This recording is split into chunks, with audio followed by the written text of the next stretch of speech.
Today on Locked On Blue Jackets, we're going to be talking about how fun that essentially meaningless preseason game was, and we've also got a mailbag for you this wonderful Friday afternoon, evening, depending on where you are. So that's what's coming up today on Locked On Blue Jackets. Locked On Blue Jackets, your daily podcast on the Columbus Blue Jackets, part of the Locked On Podcast Network. Your team every day.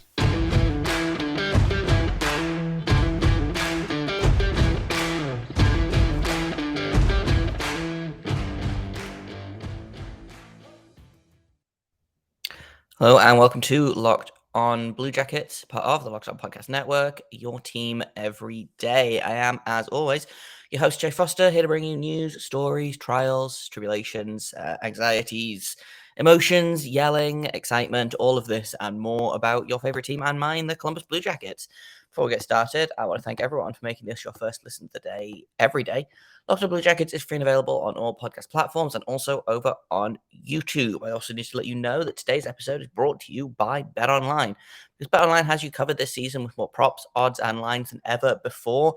It is where the game starts. So where this episode is going to start is just a little recap of how fun last night's game was, because the answer was very, honestly. This is the second time that the Blue Jackets have faced the Blues in this preseason. They lost the first one 4-2, and then they made up for it this time with a 7-0 victory. Now, admittedly, this was mostly a AHL roster for the Blues, and it was close enough to the real thing for the Blue Jackets, minus goalies. Daniil Tarasov and Jet Greaves both had shutouts. It was kind of a reverse of what happened earlier this week against Carolina, where the Blue Jackets took a bunch of their rookies and bubble guys and got stomped on. They basically did the same thing to St. Louis, but I'm okay with that. I believe the opposite actually happened to the Blues and the Blue Jackets last preseason. I believe they took basically a squad of rookies and Jonas Korpisalo out to St. Louis and again got stomped on. It was like 7-1 or 7-2 or something. It wasn't Jonas Korpisalo's fault. I don't think this game was Thomas Grice's fault, but I had a lot of fun. I don't know that there's much to really draw from it specifically in terms of, hey, this guy should make the team, this guy shouldn't make the team, things like that. But we're gonna talk about the game anyway, because like I said, it was a heck of a lot of fun. I missed the first goal because it happened like a minute in, and I hadn't actually set up my stream yet. Patrick Laine scores his second of the postseason, not assisted on by Johnny Gaudreau, which is surprising. So he is at a 50% success rate right now.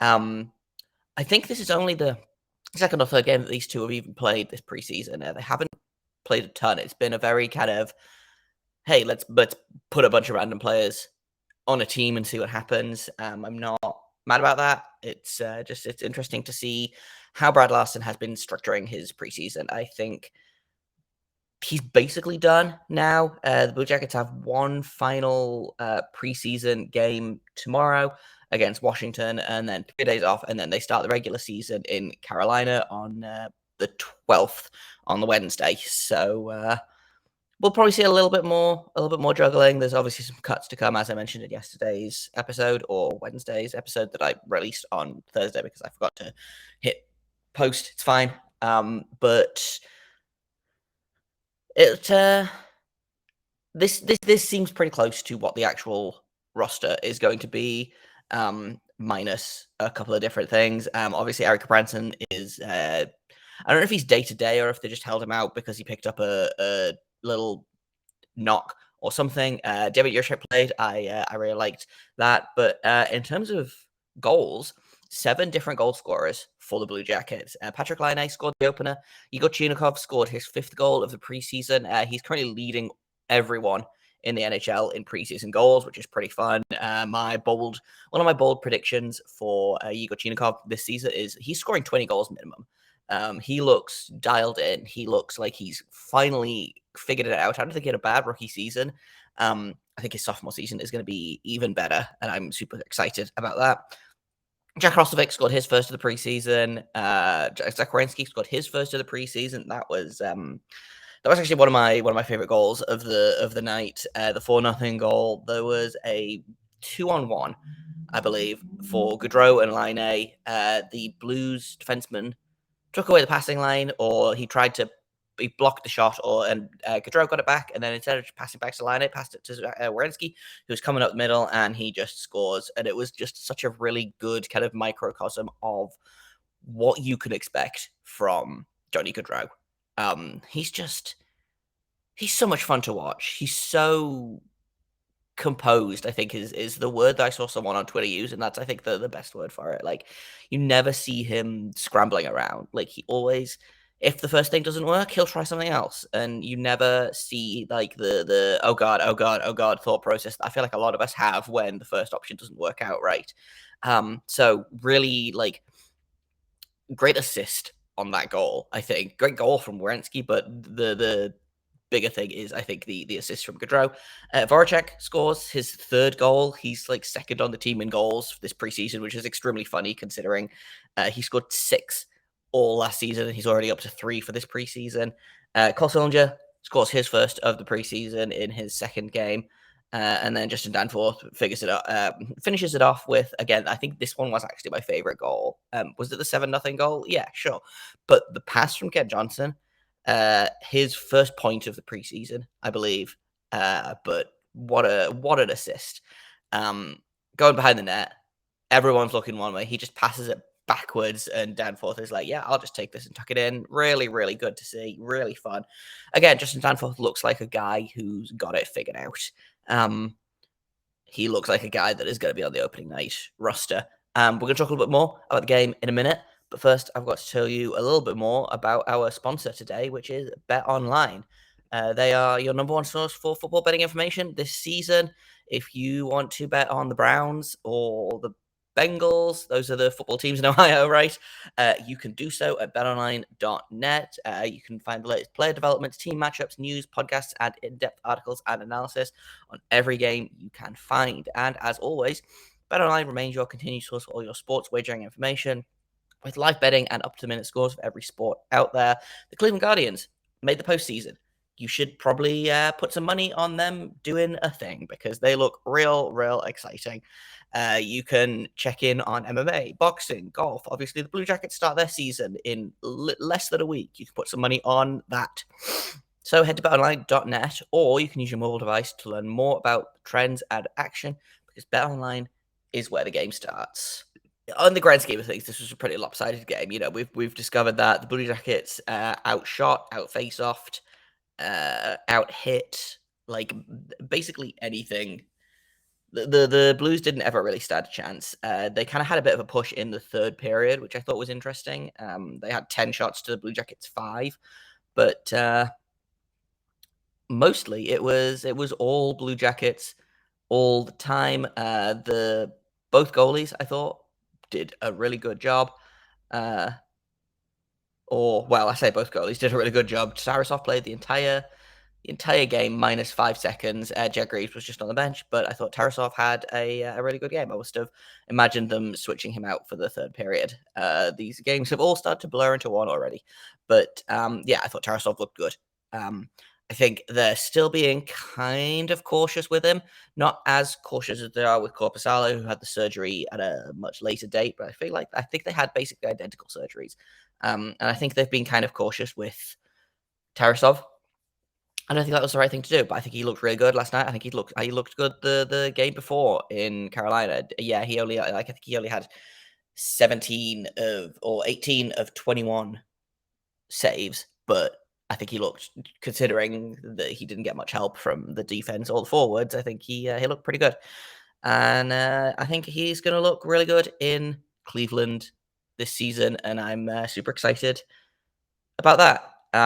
In terms of like other players, it's like I said, this is mostly a roster for guys that have already made the team. I think Liam Foodie, I don't think will make the team. I think Olivier will probably make the team, but not play a ton. Those are really the only 2 guys I think that are kind of playing for their spot right now. Jiricek stepped in when Gabranson was out, I think he's playing for a spot, but I also don't know that there is a spot for him, which is, I don't know. It's a weird position to be in. Like, they've kept him in camp this entire time, and they're like, yeah, we like how he looks. We're still making decisions on him. I can see him being cut this weekend. Maybe he gets the entire preseason and then goes down to Cleveland. I don't know, but he's still here, which I think is a good sign. But I don't think he's going to be on the opening night roster, which is annoying because I've been saying all season that he's good enough to make the opening night roster, but unfortunately, I don't know that the Blue Jackets see it the same way. So I would expect him to get sent down. So there goes one of my bold off-season predictions already. Shout out to Erica Branson for that. It's not. I'm gonna have to cut. I'm not gonna. This season is not gonna be me dumping on Erica Branson every single time. But it is frustrating to see how David Juracek plays and know that simply because there's just no room for him, that he's probably going to end up in Cleveland, because I do think he is good enough. So that's the only guys I think that are kind of on the bubble right now. Olivier Foodie, who didn't have a great game, only played 12 minutes, no shots, no hits. He basically, his stat line is just zeros across the board. Didn't take any face-offs, and he played 13 minutes in a game where he really should have been playing more. So it's a shame. I had a commenter yesterday who was like, he's been invisible this entire preseason, this entire training camp. I don't think he's been invisible. I think they're being cautious with him after he had surgery. I think they're giving him as much of a chance as they can, but I do think his leash is running out. I can see him being sent to Cleveland as soon as later today, maybe, possibly this weekend. I don't think he has to pass through waivers yet, so that's a good thing at least. He's not going to be on the opening night roster. I think he's still young. I think that's the other thing is Liam Foodie is still only like maybe not even 22 yet. You know, he's still developing. He's still got time. I'm not ready to write him off yet. Like I think a certain portion of the fan base are, but I think he definitely could benefit from basically staying healthy for a whole season. He's had some injury issues, so hopefully he can get over that and be a little bit more healthy and keep up the development, because I do think there is a potential player there. I don't think that's an unreasonable thing to say. In the next segment, I've got some mailbag questions, so that's what we're gonna do to finish out the show, to finish out the week. Let me just pull those up. So I've got some serious questions and I've got some less serious questions. So we'll start off with the less serious questions, which is that the first one is the over-under on how many games until Johnny Hockey adjusts to the cannon. I feel like he jumped at the cannon last night, which did make me laugh.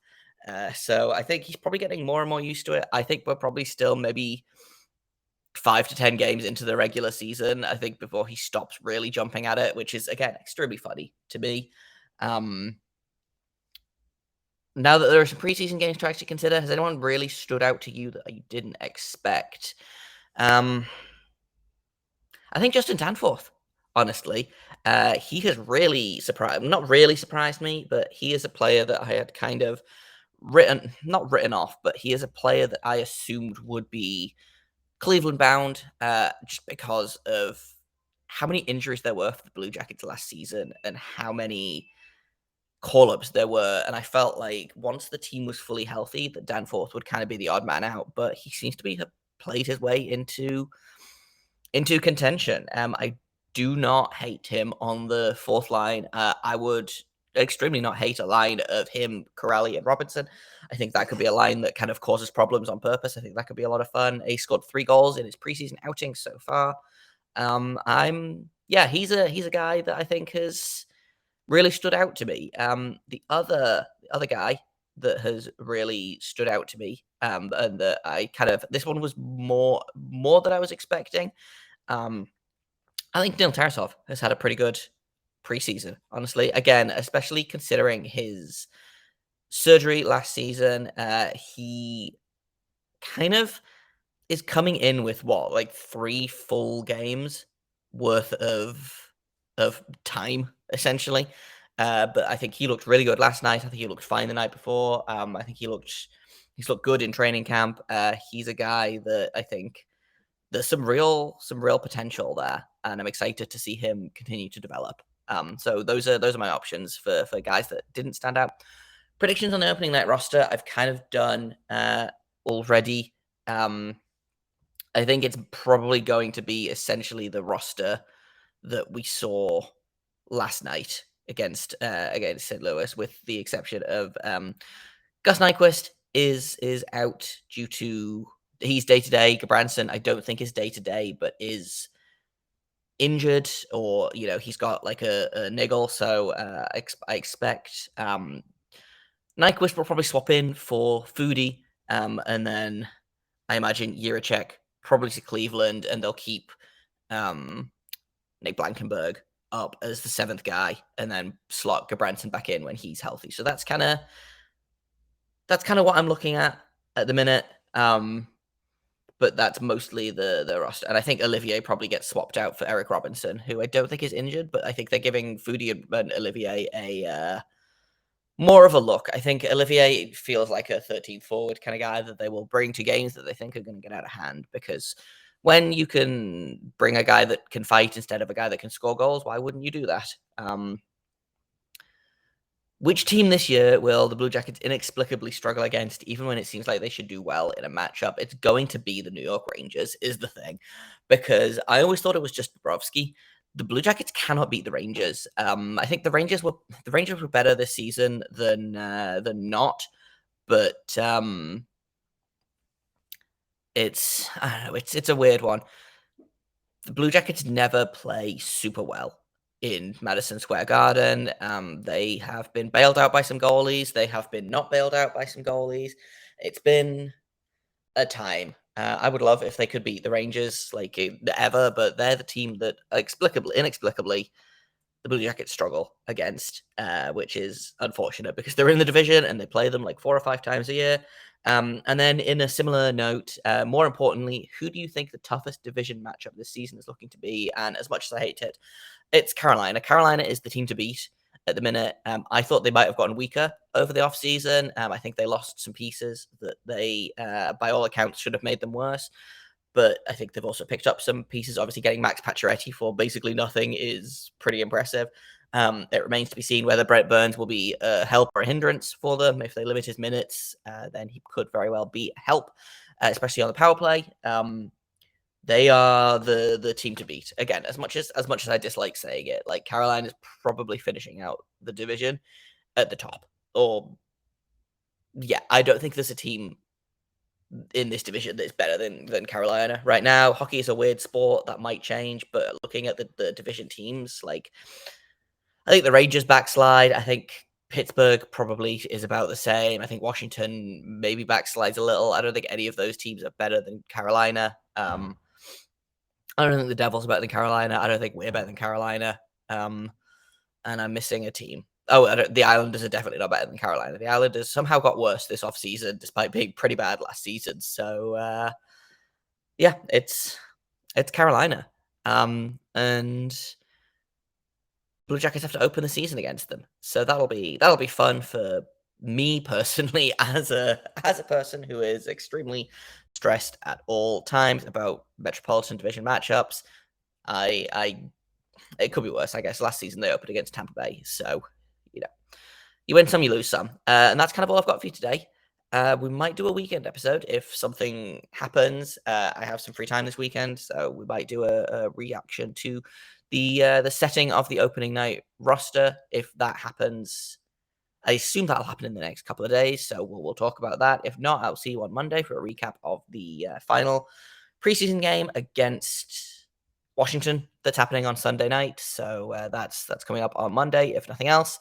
Before the season starts, I want to do a real deep dive into Kent Johnson and his Calder Trophy odds, I guess is the way to say that. I completely I bungled that a little bit, but I want to do a deep dive into how Kent Johnson and his chances are for the Calder. So keep an eye out for that. And that's all I've got for you today. So thank you for listening. I've been Jay Foster. You can find me on Twitter at _Jacob Foster, JAKOBFORSTER. You can find the podcast at LO_Blue Jackets. If you have comments, questions, criticisms, you can email me at lockedonbluejackets@gmail.com. Thank you for watching, listening. You can find Locked on Blue Jackets free and available on any podcast app that you choose. You can find us over on YouTube.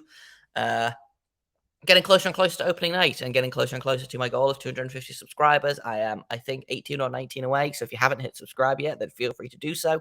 It helps me out. It helps you out. You can get notifications when the episodes go live. So everybody wins, essentially. Thank you for making us your first listen of the day, every day.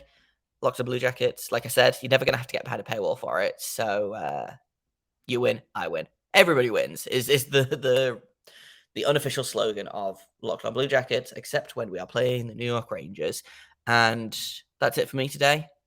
I will talk to you, see you all. I won't see you. You'll see me this weekend. And if not, until Monday, make sure you stay locked on.